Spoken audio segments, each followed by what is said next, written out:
motion and a second. All in favor? Aye. Any opposed? Motion carries. Next, we have public participation. Board members and administrators will listen to concerns and respond when appropriate by mail or telephone at a later date. We will not be able to respond to your questions at this time. The purpose of this session is for us to listen to you and give you the opportunity to share with us. Per policy BDDH1, public participation in board meetings, the following guidelines and procedures will be followed.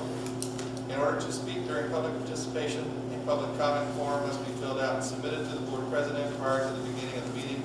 The public comment period will not exceed 15 minutes.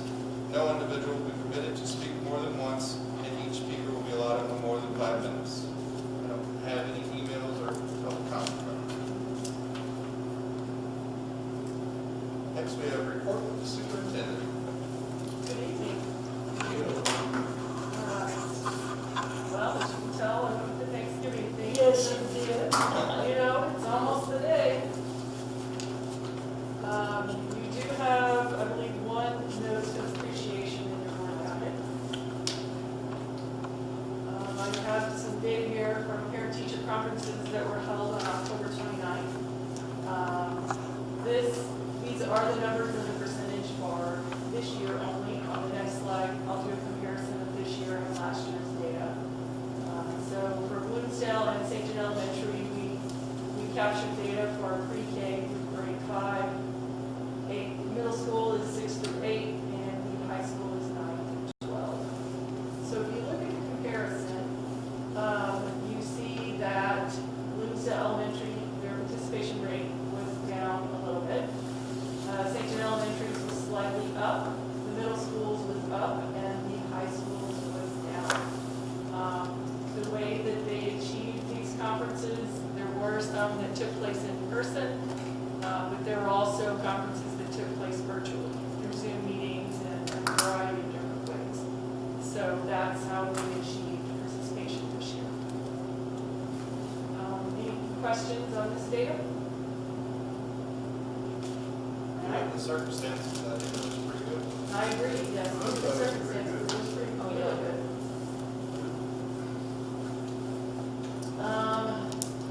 Next item I have are the virtual reports. Mrs. Zusman, are you going first? I think you were first. Let's see.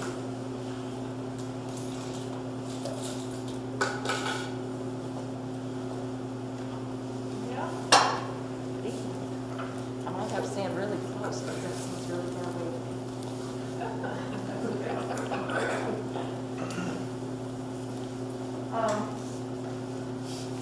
My mask on.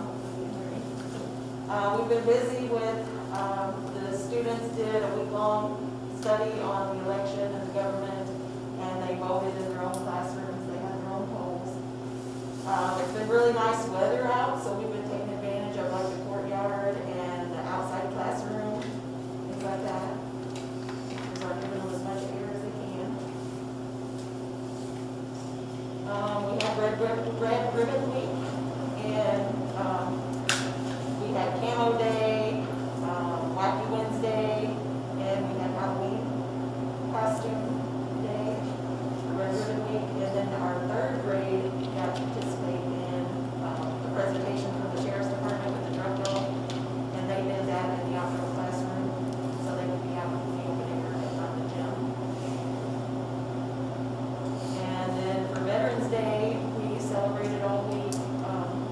We did a virtual Veterans Day assembly. We had our 5th grade do like a white table ceremony.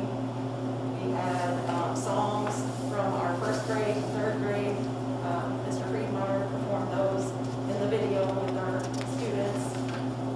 And we had kindergarten leading the pledge, and I didn't attach the video, but it was on Facebook. You got to see it. It was about a 13-minute video that we all put together.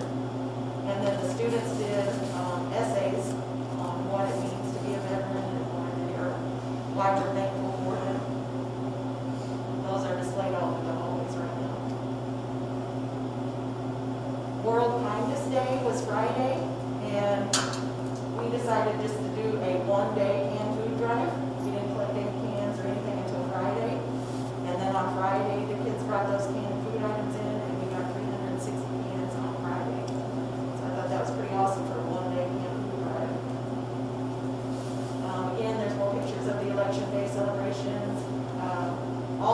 were Care Bears, and Coach didn't want to be a Care Bear, so he was a bear hunter. That was good. We've had November staff boosters. We're trying to encourage each other, keep each other positive throughout the building. We wanted to thank you for the PD Day on November 2nd. It was amazing to see how many experts we have in the building on those technology pieces. We had several teachers sign up to present to other teachers, and we heard a lot of chatter about, oh my gosh, I can't believe you can do that. And will you show me this later? And so it was amazing. They learned a lot that way. Thank you.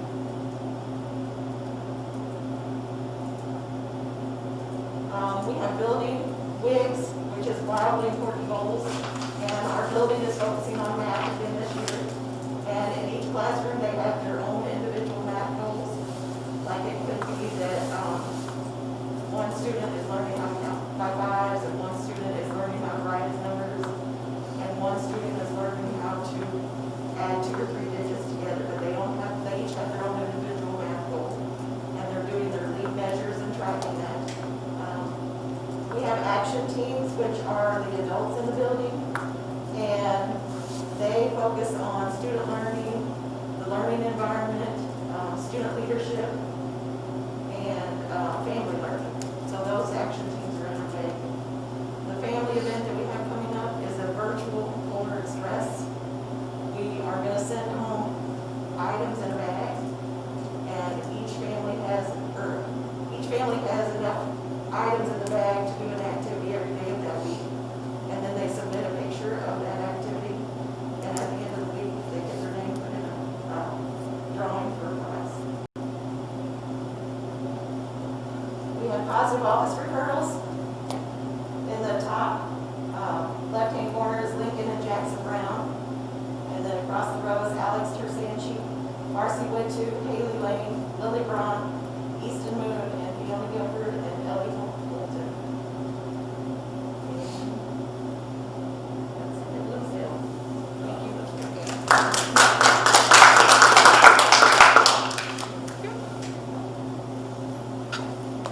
Good evening.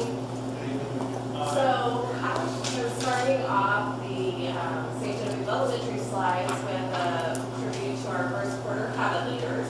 Although Leader in Me looks and feels a little different in our building this year, we are still focusing on and promoting the habits, and we wanted to honor those students that were true leaders in our building. Very much like the spring, teachers weren't able to take the trolley and go do a group delivery. So each teacher that nominated their student, they went and did the delivery. And if they were there when they delivered the sign, they tried to snap a quick photo with the child. And if they were not, the parents sent photos into us. So we have a variety of different picture poses. We'll take this down. All right, this month we have 3 featured teachers and 1 super staff. Our chocolate cheers board was overflowing. There wasn't a single space to put another shout out or a praise note to the staff. We really had to pull together as a team in a building and help one another out and cover, and people were very thankful and kind and grateful for others in the building. So Letitia Mercer, Megan Keeker, and Andrea Fritsch were our 3 featured teachers, and Mrs. Stephanie Drury was our super staff. And then we have 12 positive office referrals. We have Lindsay Boner, Rosalind Vineyard, Lincoln Palmer, Kylie Mitchum, Brayden Fopp, Lydia Brown. And on the bottom left, we have Lenora Rousey. She is actually one of our virtual students who was nominated. So that's why her photo looks a little different. If you can see, she's in the screen in the background there. And then the certificates next to her in the photo. And then we have Jason Parker, Bryce Schumer, John McGonigal, Lucas Ram, and Xander Frank. Where's the rest of the stuff? Didn't say. Okay. I had Red Ribbon Week and Halloween happenings on there. I guess it didn't say, so it was on there when I left. But we also, in our building, did dress-up days throughout the week for Red Ribbon Week. And then Wednesday happened to be our Halloween dress-up day, so students were able to wear their costumes to school. And then we went out on the track and they had their annual Halloween costume parade, so we were able to do that. And then teachers were able to still have parties. Parents did not come in, but they still were able to do some activities with their students. And then if you remember from last month, Mr. Kingery told you that we issued a self-care challenge to our staff. This afternoon at the faculty meeting, we drew the winner, and Letitia Mercer, it was her day. She was a feature teacher and she was the self-care challenge winner. Mr. Kingery and I chipped in and got a gift card for her to use. So congratulations to Letitia. And then also when we were drawing for fabulous prizes, she was also a fabulous prize winner, but she opted to let someone else take that prize. So I think Dr. Mercer should maybe take her to the voters. So some additional items that are happening at St. Genevieve Elementary. We too celebrated Veterans Day virtually. We had planned to participate with middle school and high school in the parade, but that was canceled due to circumstances that were out of our control. We also wanted to thank the board for granting a professional development day that allowed our teachers and staff to collaborate, catch up on things, learn new tech, software. We also had in-house experts that led these sessions, and although I was at home that day, I was checking in on after each session, and they were like, yes, this was awesome, this was very good. So I got really good feedback about what happened that day. We also had picture retakes. We had the flu clinic in our building, and this afternoon at our faculty meeting, we did thank you cards. They were each given a card, and they were asked to write a thank you, a little bit more than a shout out or a chocolate cheer, to someone in the school district. It didn't necessarily have to be in our building, telling them thank you for something. So those are going to be going out tomorrow. So when I kind of rifled through them, I think we have some going to every building and even maintenance, so that was pretty cool. Our student lighthouse team is organizing a canned food drive for the end of November through the beginning of December. They are also working on some Christmas dress updates. They are also working on a Hats for Haiti humanitarian project. I think they want to donate money to sponsor a student to be able to get an education in Haiti, so that's exciting. And then Mr. Kingery and I are working on some Christmas fun for our faculty and staff. So that's St. Genevieve Elementary.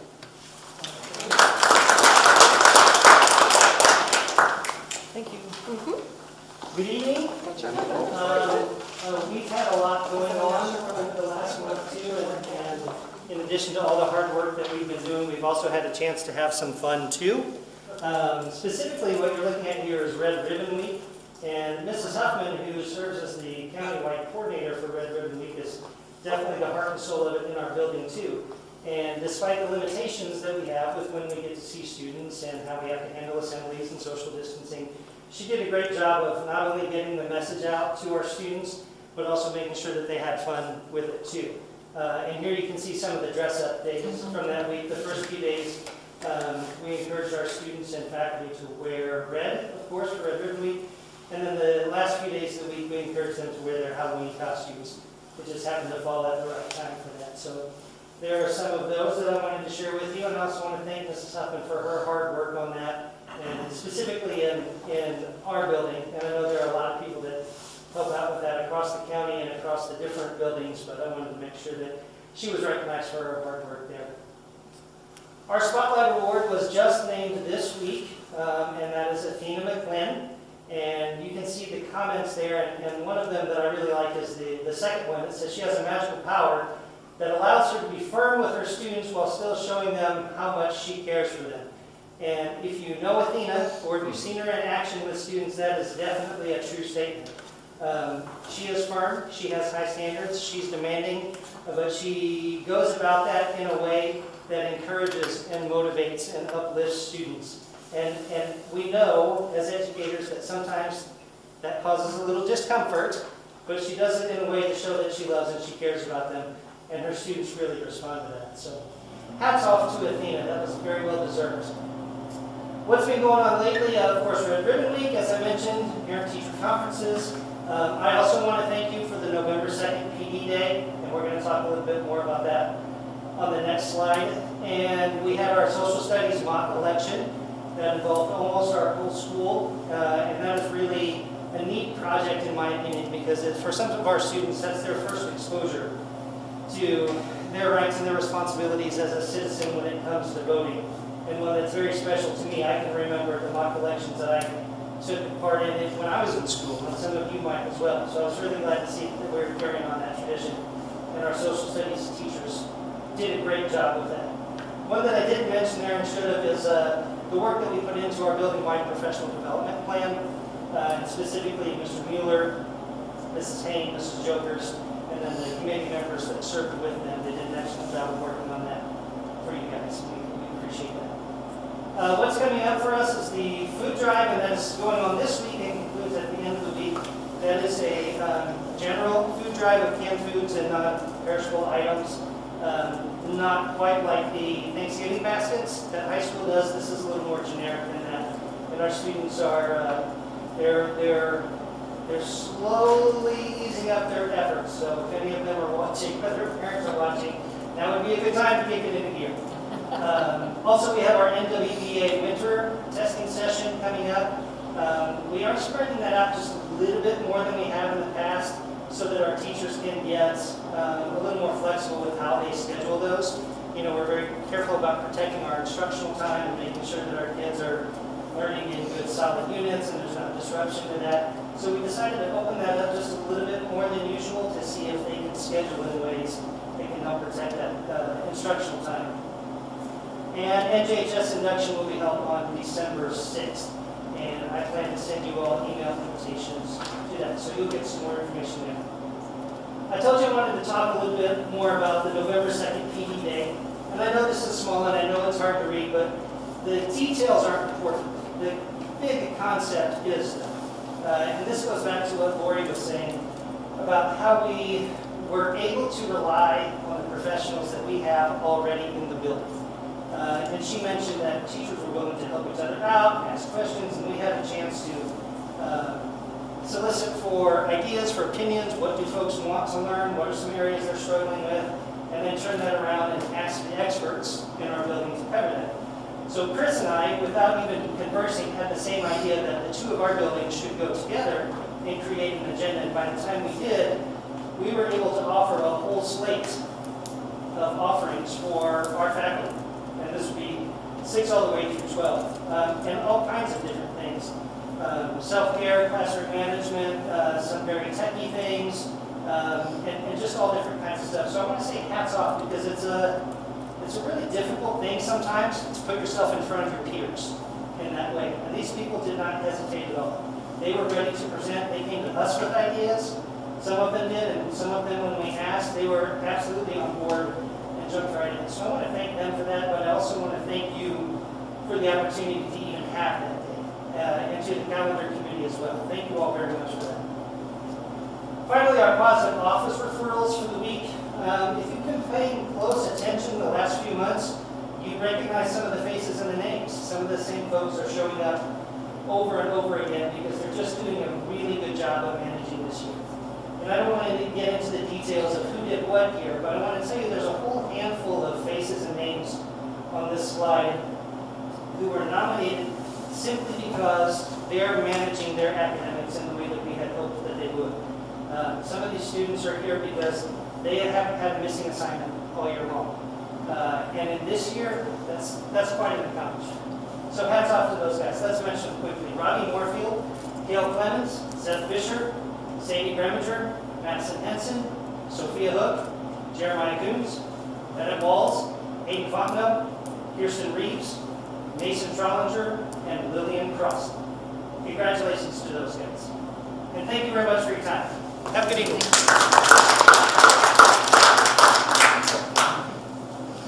Dr. Mercer, I know this will be no surprise to you, but I had the pleasure of voting for Ronald Reagan in my first mock election. I want to take a minute and kind of follow suit with what they've said, but I want to do it a little bit differently. Last week I had the opportunity to be out of town on some business. And being the nerd that I am, when I got back to the hotel room that night, of course, that town's board meeting was on local access cable. So I had to watch it, right? You just like, hey, how does the rest of the world work right now, you know? And it made me realize and appreciate the job you guys do, how well you do it. Thank you for that, for listening to staff, listening to parents, listening to us. Most of the time it's complaint. That listening, that reaction, giving us that PD day on November 2nd, which was also a combination work day, was huge. It was critical. It meant the world of the staff. It meant a lot to me. And I can tell you, watching that community board meeting and knowing you guys the way I do, big difference, and it's a lot on your shoulders. And I thank you for that. So kudos to you, and thank you very much for all that you do. Getting on to what happened. The video I want to show you, if you haven't seen this, and it's probably one of the best kept secrets we have, if I get this to play, is the district championship, the district cross country meet for our boys. And those of you that know cross, you know you get a point for every place, and the lowest points win. And we knew it would be a tough race between us and Potosi. Now, at the end of the day, we managed to beat Potosi out by 8 points. The key for our kids was for every time we could pass a Potosi kid, we, of course, would diminish a point, and we would give them a point. So it's a net gain of 2 every time you pass them.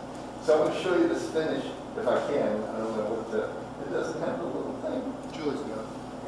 Julie, can you play, please? Stop. I want you to pay attention to Levi Wiegand's finish against Potosi. It won't be the first green guy you see come through. It'll be the next one. Man, watch this. Diving across the line. He got his chest out there, so it picked up his scare of head of Potosi.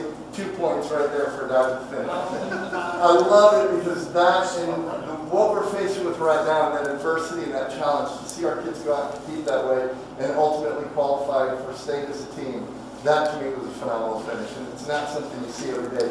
And to have a high school student with the wherewithal of knowing how important that place and that position is in that moment and taking the appropriate action, that's huge. Huge for us. So I wanted to give kudos to him and kudos to Coach Boyd, Sierra Boyd, for their hard work on that cross team and everything that they did this year. On the right-hand side, another breath of fresh air. We were able to move ahead with our mentor games for freshmen. We've changed them a little bit. As you can see, we've gone more to outdoor activities. Mr. Draper and Mrs. Staffen have done amazing work to make sure that regardless of the situation, because of course with blended it's more difficult, you've got to roll it over a multitude of days. Now everything doubles in time and frame and structure, and they're just doing a great job. And I love it because you always get to pick up on a little bit of your staff you didn't know. And for example, Mr. Draper was kind enough to bring me in the loop with Mrs. Bowman's advisory, has the highest total number of points with 42. And that's always interesting to me, because those of you that know her, you know that she's a tremendous artist. She's wonderful with the kids. But that woman is highly competitive. I mean, highly. And it just shows in what we do. I look at that. Also along the lines of record breaking, for those of you that don't know our Kinney game, although we ended up going down there and losing that game, it was perhaps one of the best football games I've seen our team play in a really, really long time. We went down there earlier in the year and got hammered by Kinney. We go down there again, we never quit, we never stop, and we actually make it a very competitive game. And I'm proud to say, as part of that, Mr. Eddie Boyer and Mr. Peyton Matthews combined for a 99-yard touchdown pass play, which ties the Missouri State record. And what was really neat about it is, of course, we're about on the half-yard line. You'll notice at the top of the screen, it's 2nd down and 22 yards to go for the first down. And not only do they convert the first down, if you actually pay attention to the pass, you'll see that he converts it right at the first down marker is actually what it's called. But it's just a tremendous play. So I wanted everybody to see this if you haven't had an opportunity to. There he shakes the tackle, and on he goes. 99 yards. I'm proud of our guys, and I'm proud of the work that they put in. And Coach White and his philosophy on that team, it seems like every year that team starts the season against tough teams, they go down, and they just don't quit fighting, they get better all year. And this year was no exception. Voice of Democracy, once again, Dr. Oldham did an amazing job with Voice of Democracy, and we took a first, second, and a third. First went to Madison Travis, second to Courtney Rector, and third to Alexis Slate. They are left to right as named. And of course, Madison will be going on to districts in Farmington. So again, thank you to Dr. Oldham, to those ladies for all their hard work. I appreciate it. Along the lines of hard work, man, I just cannot say enough for the role that Mr. Schweiss has played this year with Stuco. Every time it seems like they plan, they work, they do everything that they need to do, and they just sort of get knocked down a little bit by our current situation, and they just keep fighting. And Veterans Day was no different. They did do a meal pickup for the veterans. It was, he went out with some Stuco students. We did it with, I believe, Rotary and Volley as well, just to make sure that we could serve the veterans in our area. They did a lunch and I believe a sort of gift bag for all those. And I don't have all the businesses that donated and contributed, but I do want you to know it's a huge community effort. And I know that it didn't end up being everything that they wanted the Veterans Day celebration this year to be. It wasn't for any of us, but I was glad to see that we were able to do something for them and keep them in our minds and in our hearts. NHS Adoptions again, era of COVID, but mask and all, they went through with it. I was grateful. Dr. Rook contacted me about the possibility of continuing to do it. I was like, absolutely. And the nice thing about having somebody like Dr. Rook and Mr. Schwinn is you trust their judgment, you trust their ability to put on an event like this and keep everybody safe and do it within sort of the guidelines. They did an excellent job with the inductions. We inducted 18 new members, which brings our member total to 47. And to me, that's a really healthy number for us, given the size of our school. And then the other thing that I'm really proud of with Dr. Roque and Mr. Schwinn is they really hold to the integrity of NHS, those 4 pillars, and they have not sold out on those 4 pillars. And that makes, I think, our NHS a little more genuine and a little more valid than other places that I particularly have been to personally. Just in the fact that those kids meet each of those 4 standards, and that is the toughest part of the application process. So there's some of the inductions and families. The last thing I want to leave you with is some things that I'm exceptionally proud of that have gone on. With our grade level teams, we do a lot of attaboys and attagirls, so we don't have a lot of positive office referrals. It really takes somebody to stand up to get one. But Miss Alyssa Grass got one. It seems to always, I funny I have to read it on my computer screen, but this one seems to always have a smile or a good-hearted attitude. And I thought that was the best quote, because really when you go across the screen with these young ladies that I've been able to feature here, you could say that same thing for all of them. We got Miss Virginia Akins, who was the Elk Student of the Month. We got Miss Macy Reynolds, who was the Rotary Student of the Month. Unfortunately, that had to go down in a virtual format, but I love that they keep having a meeting, they keep promoting those students, and they keep going at it just as everything else. And finally, the very last one is SJHS's Emily Curtin, who on Friday, the 13th of all days, had a successful defense of her dissertation, and she's Dr. Emily Curtin. So congratulations to all of them. And on behalf of all of us, just a very simple happy Thanksgiving.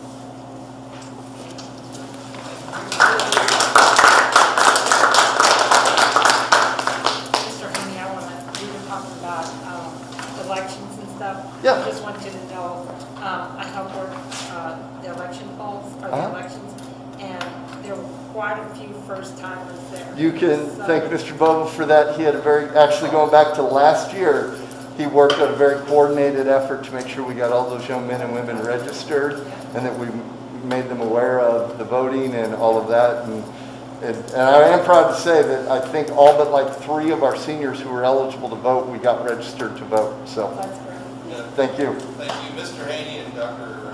Boyd got those folks all registered. I also worked polls, and there were a lot of first-time voters. So Good. thank you guys Good. for all your work.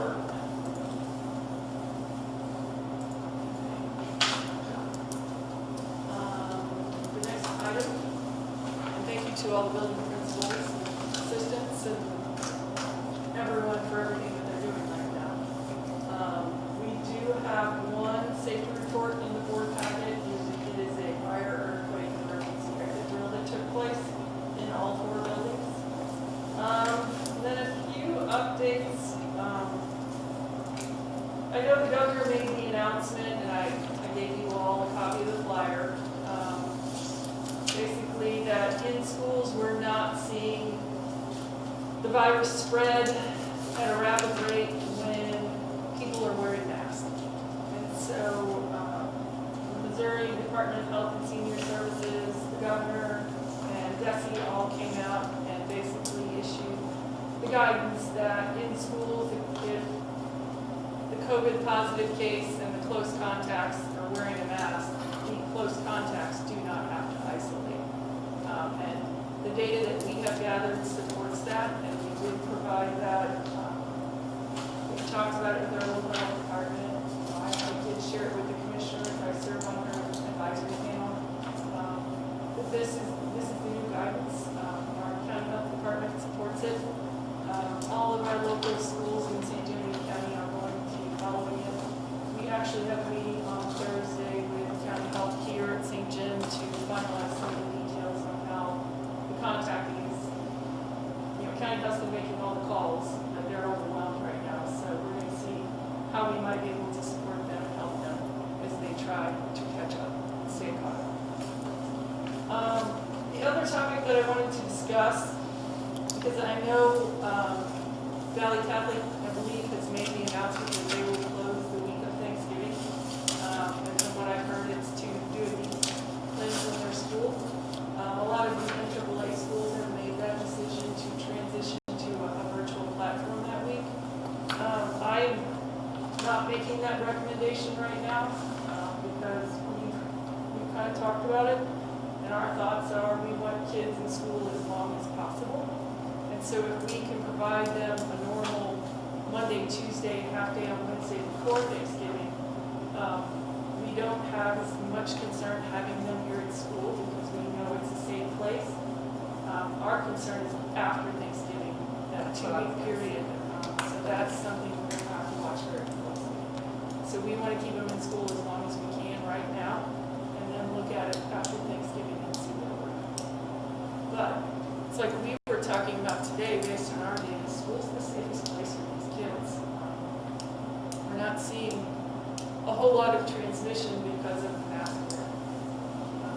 What we are seeing is when the mask isn't worn, we have a few cases, but not a whole lot. And I've had several adults in the community mention to me that on their way to work in the morning, they're driving by these bus stops and they're seeing these kids at the bus stops wearing masks, waiting to get on the bus. Every time I come down to get lunch, or every time I'm in the hallway and I see our kids, they have adapted to the situation and are doing what they need to do here at school. And for the most part, I think it's without question. Have you guys ran into any issues? And Dr. Fleeg and I were talking, if they can come to school and wear their masks and not pass on COVID to one another and be able to wash their hands and follow all the guidelines and get lunch and get some social interaction and be educated, that's where we need them to be. So that's kind of what we were kicking around today talking about. So those are just a few of the updates. We're doing everything we can to keep the buildings open. And again, I want to recognize our admin team. When we can't find subs to fill every position, they are finding ways to get someone in the classroom, including going in themselves and subbing. So everybody is being very flexible. Is it always pleasant? No, but we have a great team doing everything we can to try to keep these buildings open. I like the idea of after, Yeah. because there'll be bigger gatherings over Thanksgiving. Yeah. And I just think the after is better than. Yeah, we'll definitely, stay in touch with county health, monitor it very closely, and watch our data to see if it's going to be necessary. Well, I do know, I talked to that, what's his name, Bob, with, is that who it is? He was on the, what's that one, St. Genevieve show last week, and he would, actually, they have a meeting tonight out at the community center. Dr. Green's at that meeting. Is she?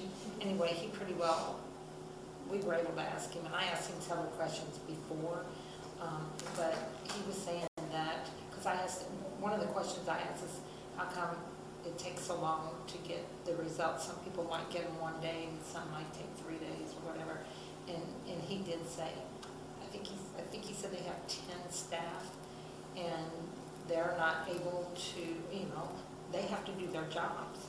And some of these other counties aren't doing some of those jobs, so those people are coming over here. So they're double doing. And I said, well, can you have volunteers? I would love to volunteer. Well, you just don't volunteer. I didn't realize, it's the HIPAA laws and all that kind of stuff. You have to take like 2-day trainings and all that stuff. But they are long. I mean, they are really behind. And Yes. We recognize, we understand. yes. I've heard from the St. John County Health Director and a couple of county commissioners saying thanks, and of course I told them, don't thank me, thank you all. And some parents thanking us for doing what we've been doing as a district. So again, thanks to you all and your staffs for not only the mitigating factors that you're dealing with, but for what everyone does. Like we usually, when we're here at our meetings, see someone cleansing the office, and bus drivers, and of course the kids who are wearing the masks. I know we've discussed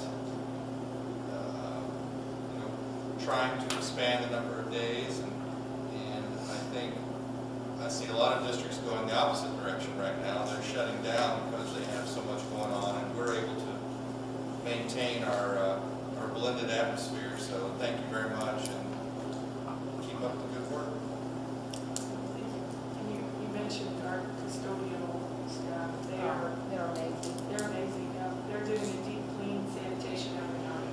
So, and we know it's a lot on them, but they risen to the challenge, and they're doing everything they can to make sure everything's clean, sanitized, and ready to go the next day. So very proud of them too. And our tech department keeping all the devices up and running. God bless them. It's amazing how as the virus checked 1 month ago, we were talking about maybe possible going 4 days a week. Now there's school districts all around us going virtual, so Right. that changes fast. It sure does.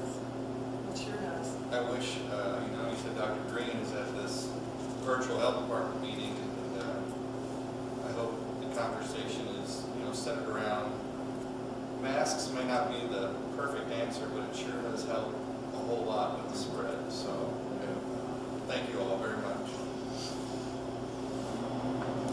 Okay, and that would be the end of my report. Next, we have unfinished business, the set procedures for annual school board election. Yes, so I am going to just read my information directly to you. Seems like we just had that. Yeah, it seems like we did it like last week, but that's last year. So real quick, I'll just go over some quick information, then I'm going to read the procedure. So the annual school board election will be held on Tuesday, April 6, 2021. We have 2 expiring terms, Mr. David Boba and Mrs. Joan Cook. Filing begins on December 15th at 8. It will continue Monday through Friday, 8 to 4. With some days, and I'll discuss that more, where the office will be closed during inclement weather. And then filing ends on January 19th, 2021 at 5 p.m. So, here goes. The annual school board election will be held on Tuesday, April 6, 2021. A copy of this news release is attached. The expiring terms for board members are Mr. David Boba and Mrs. Joan Cook. Qualified applicants for the board may file a declaration of candidacy during regular business hours in the superintendent's office. According to board policy and state law, a candidate shall file his or her intent to become a candidate in person and in writing. Filing will begin on December 15, 2020 at 8 a.m. and will end on January 19, 2021 at 5 p.m. In between these dates and times, candidates may file during regular business hours, which are Monday through Friday from 8 a.m. to 4 p.m. Please note that due to the COVID-19 pandemic, business hours are subject to change. Filing will not occur on days that the district office is closed due to inclement weather. Filing will also not occur on December 23rd, 24th, 25th, 28th, 29th, 30th, and 31 in 2020, and January 1st and 18th in 2021. Documents necessary to file as a candidate for the board may be secured in person at the superintendent's office, which is located at 375 North 5th Street in St. Genevieve, Missouri. Upon entering the district office, all candidates will be required to have their temperature checked and to wear face masks throughout the entire filing process. The names of the qualified candidates shall be placed on the ballot in order of filing as identified in St. Gen R2 Board Policy BBB-1, School Board Elections. You can visit our website at www.sgdragons.org or call 573-883-4500, extension 2004 for additional information. I'll move to adopt the following resolution. Be it resolved that the Board of Education authorizes an election to be held on Tuesday, April 6, 2021 to fill 2 3-year terms as directors of the St. Genevieve Board of Education. Furthermore, the notice of the election and certification of candidates shall be submitted to the county clerk in accordance with state statutes. Second. We have a motion and a second. Roll call vote. Mr. Eric Bosler. Yes? Mr. David Bowie, yes. Mrs. Joe Cook. Yes. Mr. James Kirshner. Yes. Mr. Terry McDaniel. Yes. Mrs. Martha Reesinger. Yes. Mr. Richard Ruloff. Yes.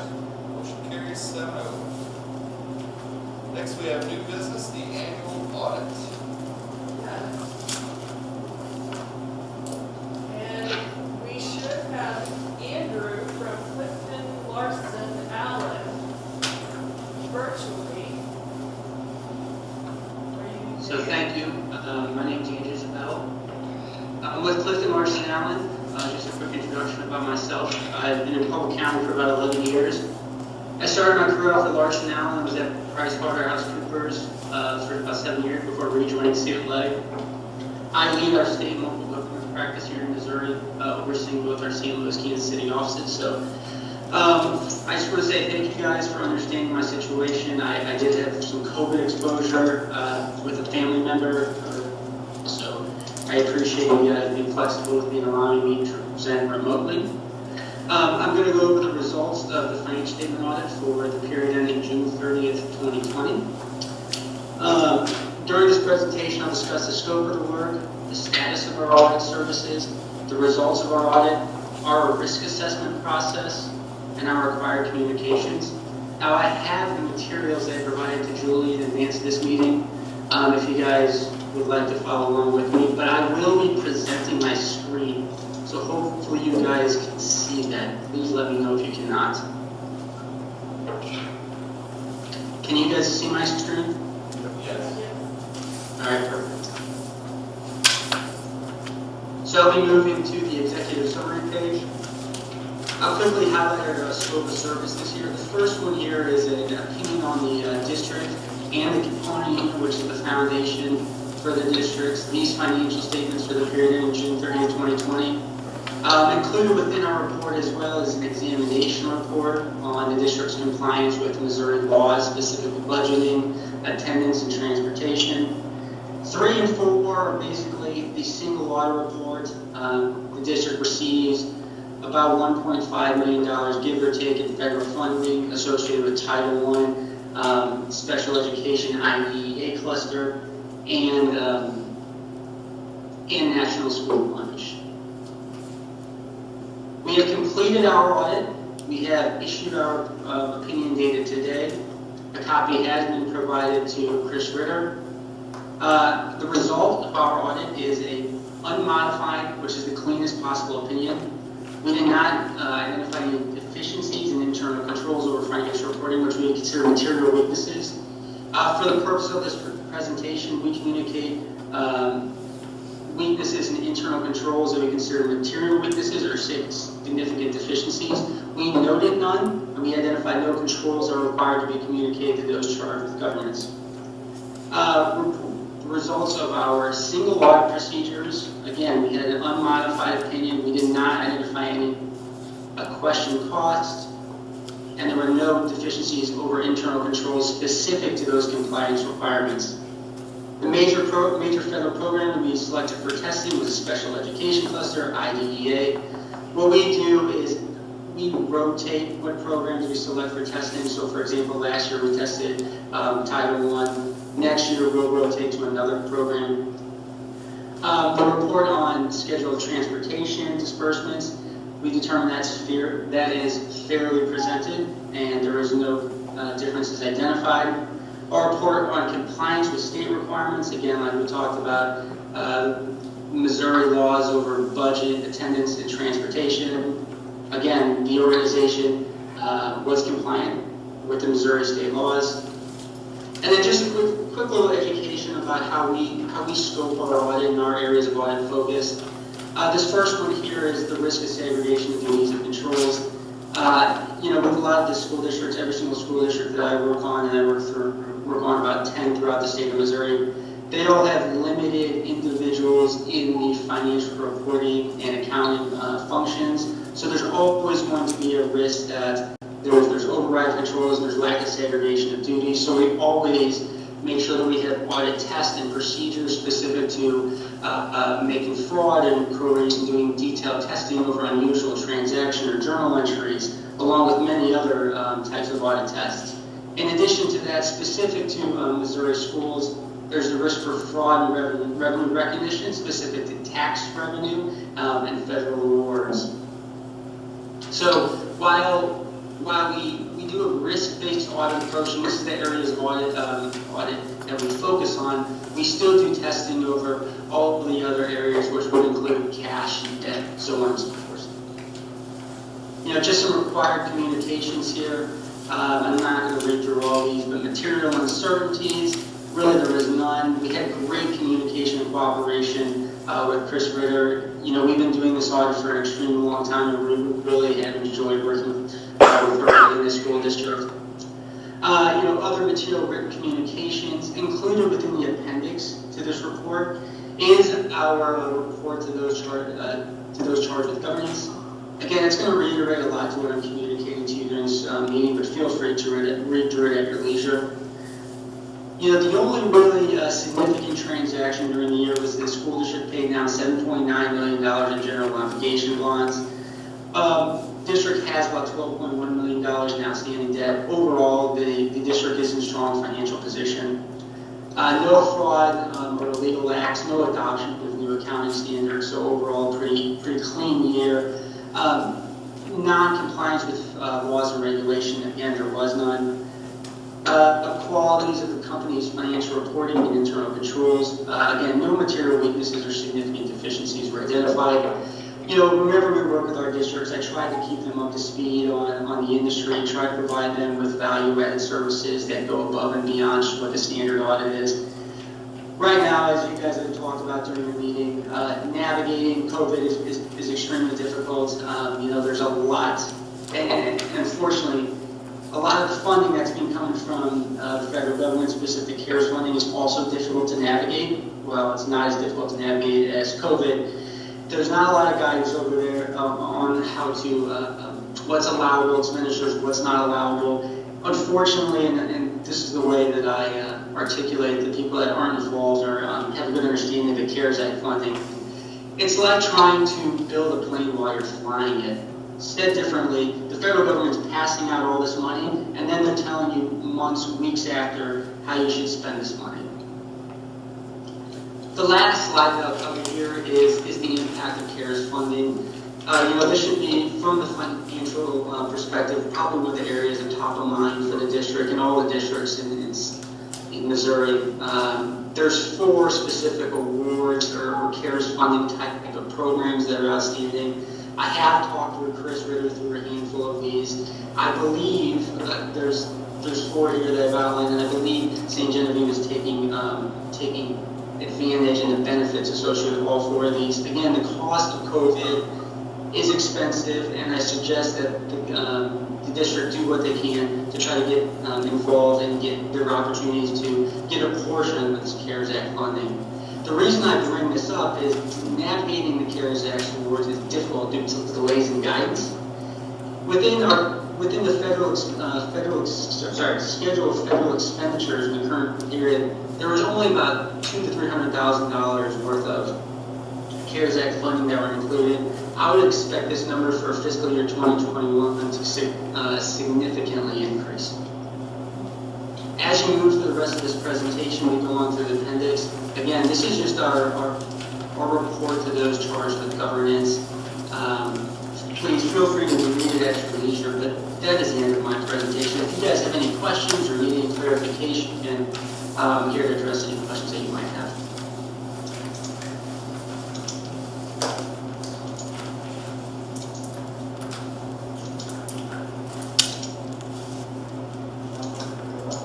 What's that?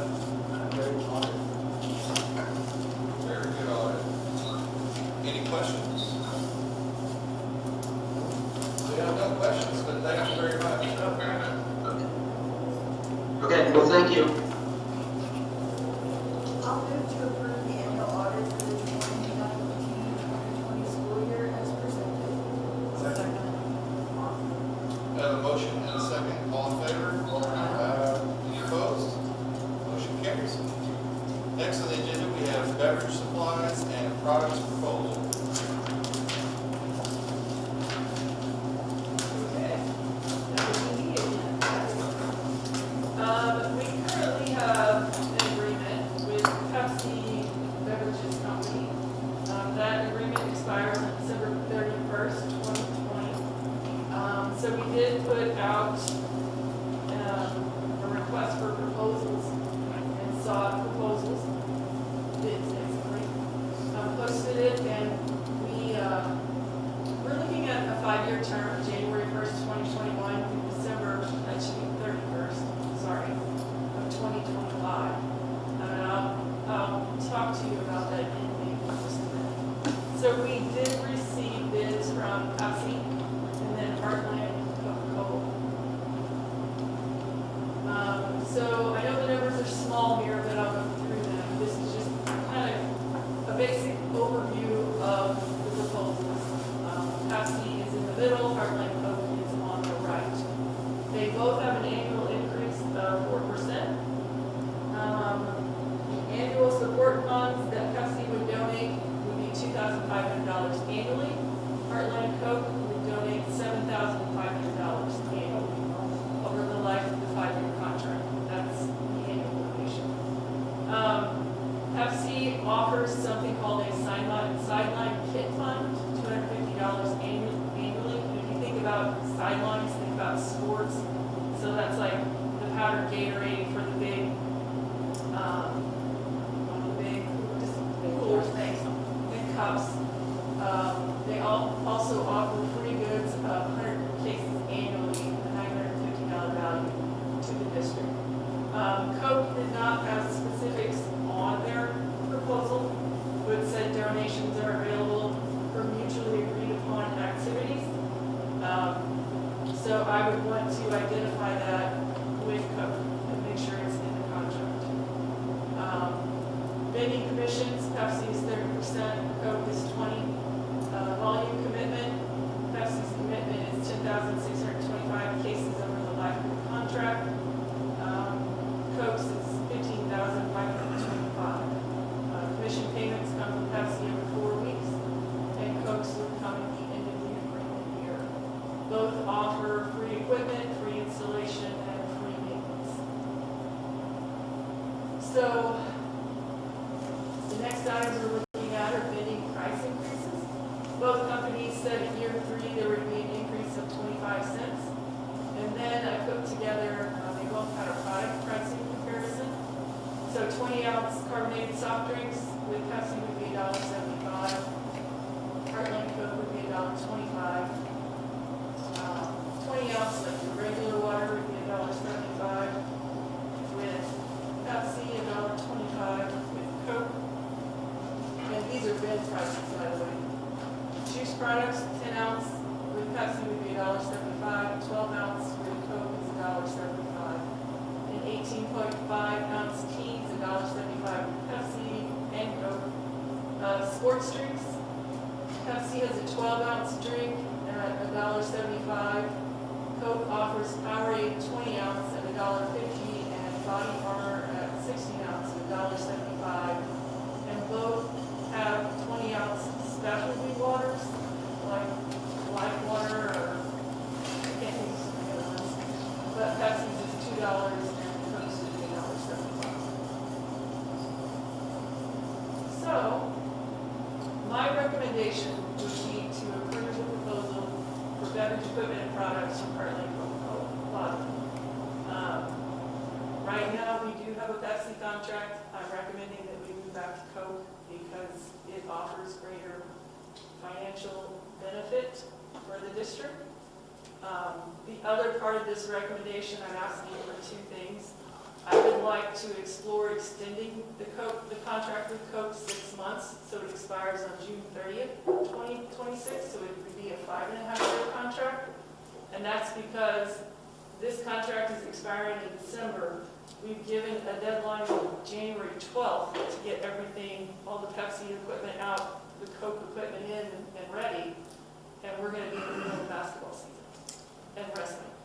So we're not sure how that transition is going to go, especially with our concession stands. We have Pepsi products that are purchased and in the concession stands. So we would probably go ahead and sell what we have on hand. But making the transition in the middle of the school year is not a good, ideal thing. It would be much better if we could do this during the summer and give ourselves the month of July and part of August to get ready. So that's what I'm asking, if it would be okay if I explored that with Coke. And the other thing is to possibly also see if we could adjust that commission rate because Pepsi wasn't off at 30%. To at least try to negotiate. Any thoughts? I'm fine.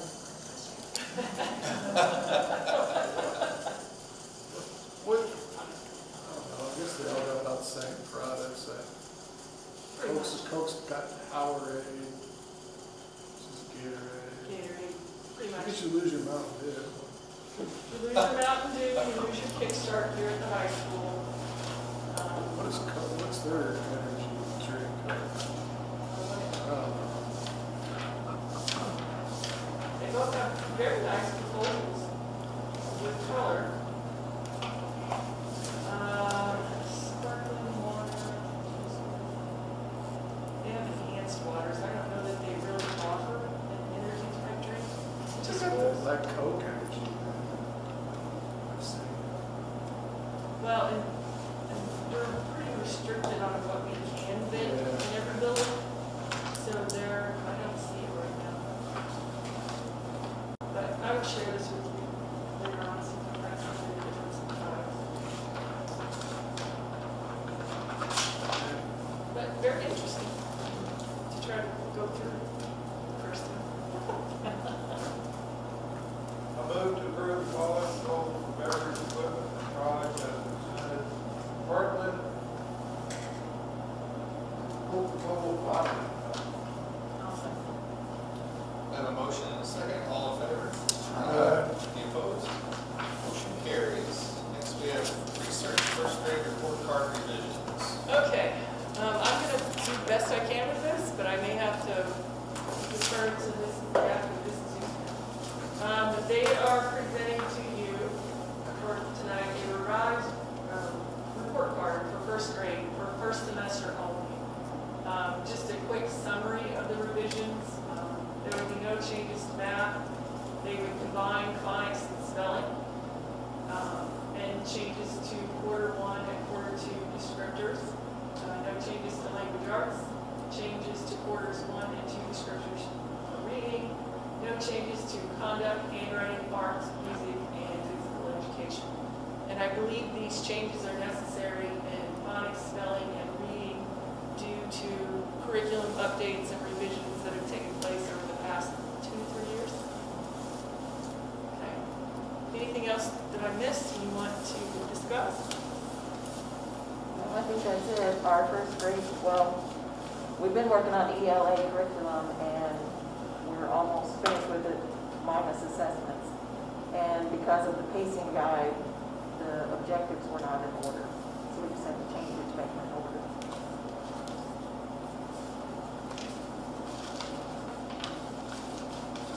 I'll move to approve the revisions to the first grade report card as presented. Second. Have a motion and a second, all in favor? Aye. Any opposed? Motion carries. Thank you. Next, we have action for a closed meeting.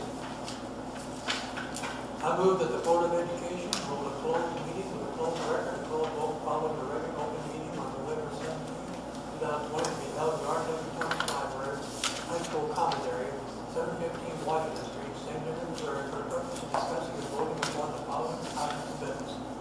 Hiring, firing, disciplining, or promoting particular employees, scholastic probation, and closure or graduation of identified individuals. I further move that notice of the meeting and a tentative agenda be posted as required by law. Second. I have a motion, and a second, roll call, Eric Bosler, Yes. David Wolf, Yes. Tom Wood, Nick Kirshner,